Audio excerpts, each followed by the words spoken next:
जय जय श्री राधे श्याम। कार्तिक महात्म की जय।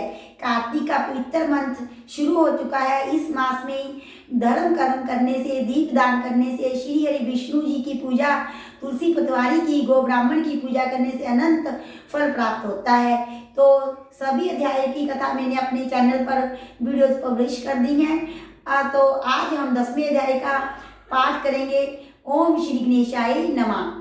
वो राधा दामोदर भगवान की जय। नारद जी बोले, जो राक्षस पहले देवताओं के डर से पाताल में चले गए थे, वे भी जलंधर के आश्रम में आकर पृथ्वी पर रहने लगे। एक दिन जलंधर ने राहु का कटा हुआ शीश देखकर उसका कारण पूछा। तब शुक्राचार्य ने सब कथा कही कि किस कारण समुद्र मंथन करके 14 रत्न देवताओं ने हरण किए और दैत्यों की हार का वर्णन किया। अपने पिता समुद्र का मंथन सुनकर वह बहुत क्रोधित हुआ और गस्मर नाम का दूत स्वर्ग भेजा। उस गस्मर नाम के दूत ने इंद्र की सभा में जाकर कहा, मैं संपूर्ण देवताओं के स्वामी जलंधर का दूत हूँ। उन्होंने कहा कि तुमने उनके पिता समुद्र का मंथन करके जो रत्न प्राप्त किए हैं, उन्हें शीघ्र वापस कर दो। इतना सुन क्रोधित होकर इंद्र बोले कि हे दूत, सागर ने मेरे पुत्र पर्वत को तथा बहुत से दैत्यों को अपने अंदर छुपा लिया था। सागर के पुत्र शंखासुर ने भी वही शरण ली थी। इसी कारण हमने समुद्र मंथन किया है।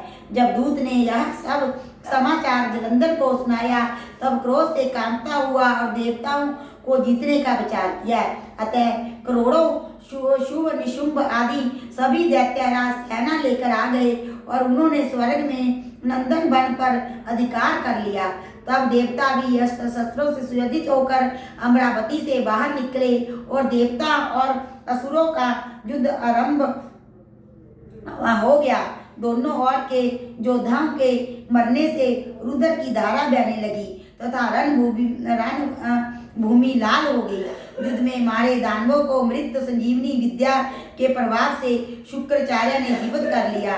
तब द्रोणाचल पर्वत की दिव्या औषधियों द्वारा बृहस्पति ने देवताओं को पुनः जीवित देखकर जलंधर ने शुक्राचार्य से पूछा कि हमारे द्वारा मारे हुए देवता फिर जीवित किस प्रकार हो गए। आपकी जय मृत संजीवनी विद्या तो अणजंतर सुनी ही नहीं गई। तब शुक्राचार्य बोले कि बृहस्पति ने द्रोणाचल से दिव्या औषधियां मंगाकर देवता को पुनः जीवित किया है, इसलिए तुम लोग शीघ्र ही द्रोणाचल को हर लाओ। नारद जी बोले, दैत्यराज यह बात सुनकर द्रोणगिरी को उठाकर समुद्र में फेंक आए और फिर युद्ध में आ गए। संग्राम में मरे देवताओं को देखकर बृहस्पति जी फिर द्रोणाचार्य के पास गए, परंतु उन्होंने देखा कि द्रोणाचल को दैत्य हर ले गए हैं। यह जानकर बृहस्पति भय से व्याकुल हो गए और बोले, भागो भागो, यह महादैत्य जीता नहीं जा सकता, क्योंकि यह रुद्र के अंश से उत्पन्न हुआ है। इंद्र के उपद्रव करने से ही यह बना है।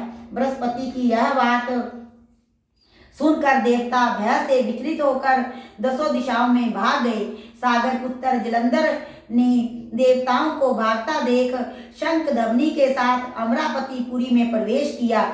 उसके वहां जाने से इंद्र आदि देवता पीड़ित होकर सुमेरु पर्वत की गुफाओं में चले गए। इस प्रकार देवताओं को जीत वहां राज्य करने लगा। उसने शुंभ निशुंभ असुरों को पृथक पृथक स्थान पर नियत कर दिया और स्वयं सुमेरु पर्वत की ओर चल दिया। इति कार्तिक महात्म 10वां अध्याय समाप्तम। बोलिए श्री हरि नारायण भगवान की जय। कार्तिक महात्म की जय। राधा दामोदर भगवान की जय। जय जय श्री राधे श्याम।